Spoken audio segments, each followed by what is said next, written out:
Mom's coming back to this house, so you need to leave.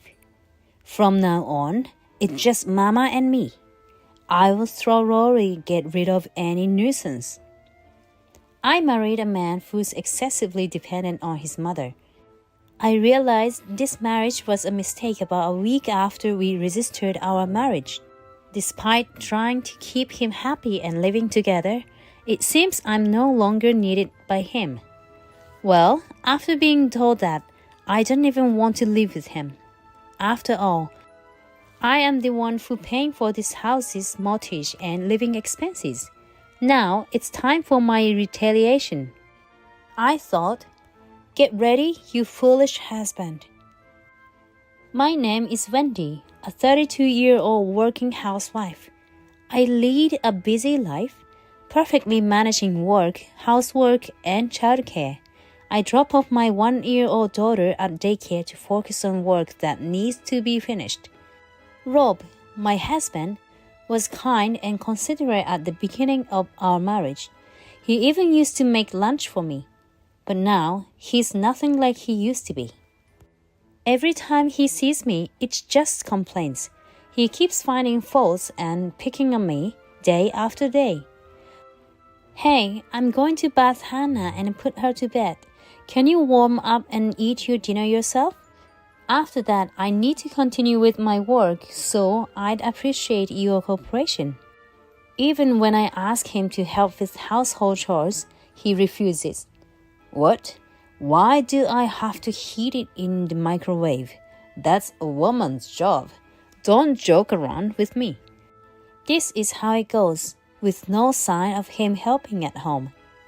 I think he should at least be able to feed himself, but a month into our marriage, even that stopped.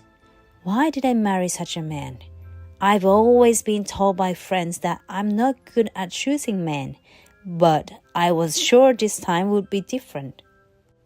I thought such a kind person could never betray me. I trusted Rob from the bottom of my heart. Of course, I introduced Rob to my best friend. We went out for meals together, and she thoroughly checked what kind of person he was. She found nothing wrong and even approved of him, saying, "Wendy, you finally found a good man." But it turns out that was all an act. Because Rob now is a completely different person. Well, I could have tolerated his patriarchal attitude, but his dependency on his mother was completely unexpected. Even when we were dating, he talked a lot about his mother. Mom's been living alone for years. I'm worried about her. I think it would be better if she lived with us someday. I felt uncomfortable when he started hinting about living together. But your mother said she prefers living alone because it's easier and she doesn't have to worry about others. If we were to live together, I'd need to prepare a lot of things. When I said that, Rob would get furiously red and start verbally attacking me one-sidedly. Wouldn't you be worried if your mother lived alone? I didn't think you were such a cold person. Anyway, I'm worried about Mama. I thought, wait, what? Did he just call his mother Mama? No way, Mama? That's just not right for someone who's 35. Seeing Rob refer to his mother as Mama made everything go white before my eyes, and I suddenly felt nauseous. It wasn't out of prejudice, but rather beyond surprise that I found myself in this situation. However, from that day onward, Rob started to incessantly talk about his mother as if he had embraced this behavior. Upon closer inspection, his phone had Mama listed, and sometimes I would catch him secretly making calls, always addressing her as Mama. Moreover, referring to himself as Rob, he would say things like, "Mama, Rob worked hard at his job today," or "It was so hard I thought I'd wilt." It was a clear lack of judgment in man. At that moment, I realized this was yet another failure.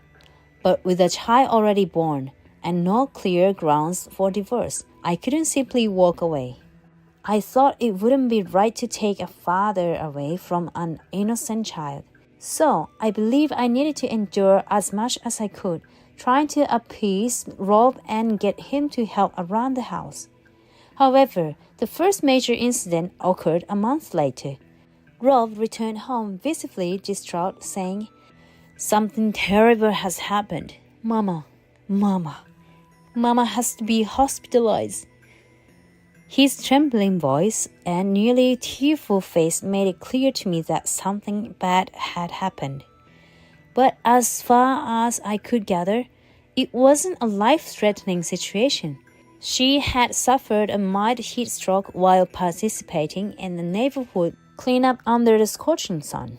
I was relieved it wasn't serious, but Rob was frantic, saying, "I have to go to the hospital right now, and if she has to stay in the hospital for long, I should stay with her." He was pacing around the house. When our daughter had a fever of over 100 degrees, he didn't show any concern and just slept through it, snoring. I found it perplexing. "I don't think she needs someone to stay with her. You said she'd be discharged soon, right? Besides, we need to remind her to stay hydrated when going out." I was merely expressing my honest opinion, but it seemed to infuriate Rob. Initially, Rob listened quietly, but then he turned red, kicked the table hard, and yelled, "Can't you understand someone's pain? Have you ever thought about how much Mama suffered?" He was angrier than I had ever seen him. It seemed ridiculous to me to panic and rush to the hospital for a mild case of heat stroke. Yet, he brought up this topic. If he was so worried, why didn't he just go to the hospital himself without asking me? From that day until her discharge, Rob was consistently anxious, thinking only about his mother. Even when I talked to him, he seemed oblivious. He hardly ate and couldn't sleep, visibly losing weight. I was busy with work and childcare and didn't have the luxury to worry about Rob. But 3 days later, he dropped a bombshell, leading to the second major incident. "Mom might be discharged soon. I'm so relieved. It's sooner than I expected." "That's great. She should rest at home for a while then." To me, it was a normal conversation, but Rob once again flew into a rage. "Mom's coming back to this house, so you need to leave. From now on, it's just Mama and me. I'll get rid of any nuisance. I don't need Hannah either. You two need to leave as soon as possible." "What? What are you saying? You can't just tell us to leave all of a sudden." I was utterly confused. What is he talking about? Is he in his right mind? I regretted marrying a man with such an extreme mother complex. Despite trying to appease him, it seems neither my daughter nor I am needed anymore. But I certainly don't plan to live with him after being told that. After all, I'm the one paying for this house, including the mortgage. Now it's time for my retaliation. Get ready, you foolish husband. Fine, I'll leave if that's what you want. If you insist, I'll do it. It's regrettable, but it can't be helped. This means divorce, right? I knew that him telling me to leave equated to divorce, but I needed to hear it from Rob himself. And sure enough, he said, "Of course, I don't need you anymore. Just so you know, I won't pay a penny for our daughter's upbringing. And there's no property division either. Anyway, get out before Mom is discharged from the hospital." Okay, I understand. That's fine with me. That was my response. My work had just settled down, and it was a good time to move. While feeling terrible, my mother-in-law called after hearing I was leaving the house. She said, "Wendy, so you are leaving the house, huh? Then I can live there with Rob, just the two of us. Thank you so much for that. It was a short marriage, but you must be tired. I'm getting discharged the day after tomorrow, so leave the house by tomorrow at the latest. That's all she said before hanging up. Tomorrow? What? That's why I'm saying it's too sudden. I could leave right away by myself, but it's not so easy with my daughter's preparations needed. While I was still in shock, Rob said, "Did Mama say anything? You didn't try to stop our divorce, did you?" I guess she was opposed to our marriage from the start. Make sure you leave by tomorrow. I don't want to see your face anymore. I'll be out until then. Rob's sarcasm was unbearable. I thought it was a waste of time dealing with such a fool. After Rob left, I started calling various companies. A friend had recommended them, so they agreed to act quickly. I was looking forward to tomorrow. After packing up, I told my parents everything about the divorce. My parents are strict, so I expected them to say things like, "You have to endure for your child." But my father said, "I was wondering when you're divorced. It's good you're doing it while the child is still young." And my mother laughed, saying, "I thought it was only a matter of time. I'm sorry for Wendy, but Rob and his mother are quite peculiar." And the next day, I called the junk removal company again and had them dispose of all the furniture and appliances in the house. I threw away everything, including my beloved sofa, dining table, and dresser. Of course, I left Rob's belongings untouched. I didn't want any complaints later. I just threw away everything I had bought. After the house was empty, I called the real estate agent. "Are you sure you want to sell such a nice house at a low price?"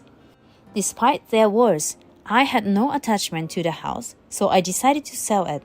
I left the price entirely up to them.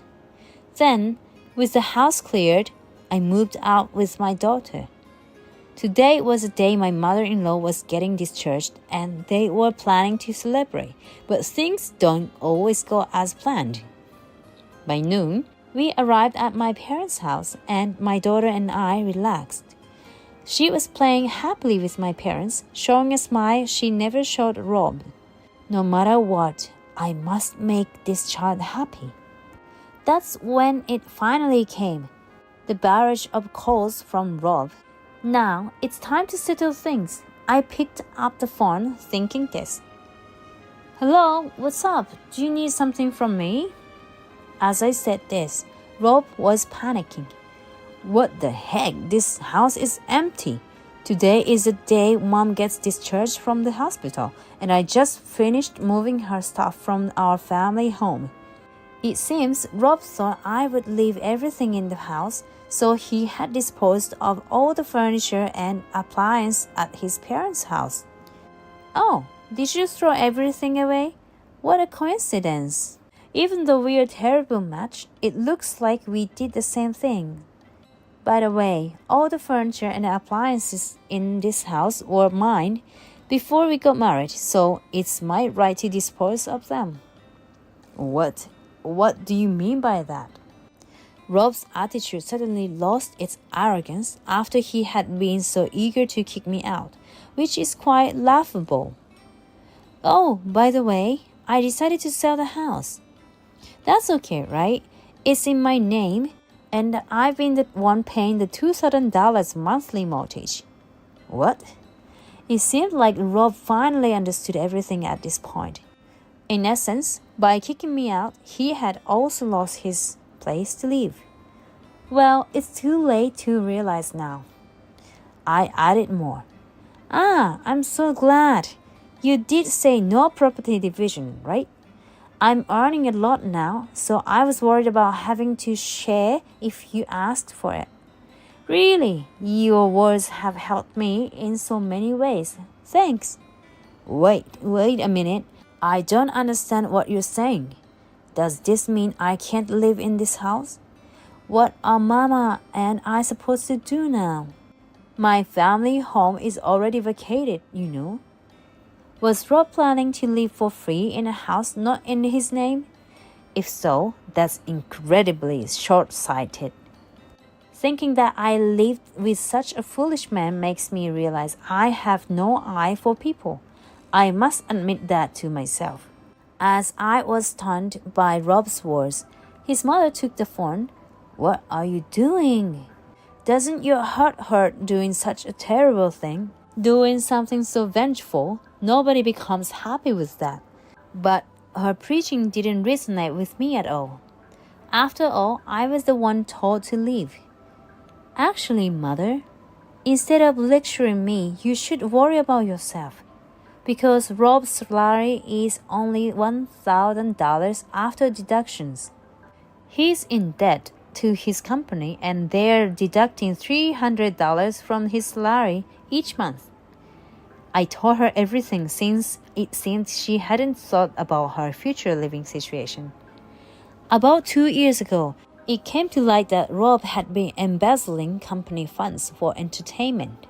At that time, the company debated whether to make him resign, demote him, or reduce his salary.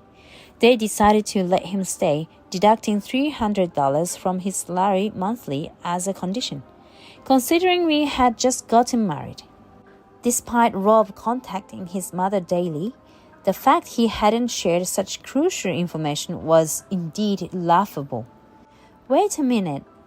I'm only 63 and I'm not receiving a pension yet. I've been living on the money your father left, but there's hardly anything left. And now, with no house to live in and no money, how are we supposed to survive? Yes, that's right, Wendy. Come back to this house right now. Let's talk as a family again, make up and live together happily as a family. Okay, that sounds good, right? Let's do that. In the end, these two, who had driven me out, found themselves incapable of living on their own and had no choice but to rely on me. But, of course, there's no way I would forgive these two or think about earning money for them. No way, that's impossible. After all, you two just kicked me out. And now, the moment you realize you have no money, you want me back? That's ridiculous. But if you have time to say such things, you better find a new place to live quickly. What do you mean by that cold way of talking? We are husband and wife, aren't we? We haven't even divorced yet, and I won't accept it. Now he starts throwing a tantrum. What are you, a kid? It's just ridiculous. This foolish man probably doesn't even remember his own words. Well, in that case, I need to remind him. Hey, remember? You said we are divorcing. You won't pay child support and there will be no division of property. I recorded all your words on my phone, you know? I'm already consulting with a lawyer and they said the divorce will go through. Too bad for you. What? Recorded? You recorded our conversation at that time? That's terrible. Finally, after being emotionally cornered for so long, I got to say what I wanted and felt utterly relieved. Plus, all I have to do now is watch these two descend into hell. So, with that said, I would appreciate an early departure, and the divorce papers will be sent by my lawyer, so please proceed accordingly. Wait, Wendy. Ignoring Rob's crying, I unilaterally hang up the phone. I knew the persistent Rob would come to my parents' house, and sure enough, both of them showed up in the evening, even bringing a gift. Rob kept apologizing like a broken record. Wendy, I'm sorry for everything I've said and done. I'm truly remorseful. Please, let's start over just one more time. Please give me one more chance. He even knelt while saying these embarrassing lines. And then, my mother-in-law, thinking it might be a good strategy to win over my parents, started apologizing and making excuses to them. If possible, I would like Wendy and Rob to make up. After all, there's a child involved. I think it's better not to divorce." She spoke earnestly, but my mother, having had enough, said, "Weren't you the one who interfered with their marriage in the first place? I understand that you love your child.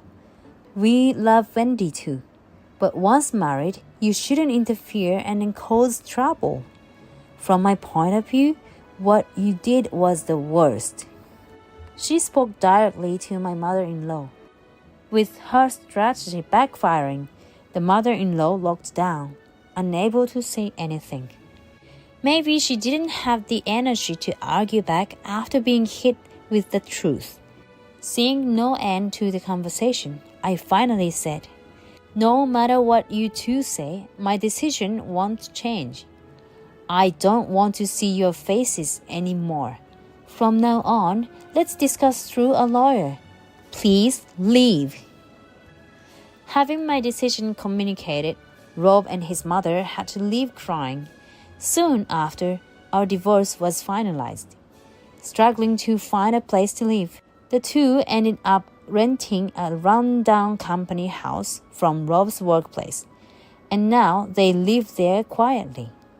Moreover, with rent deducted, Rob's take-home pay is now $700, over 30 and earning less than a part-timer. My mother-in-law had to start working too, but having never worked properly before and with her stubborn and arrogant nature, she seems to be struggling quite a bit. Well, it's a self-inflicted downfall. Seeing them hit rock bottom, I consider this case closed.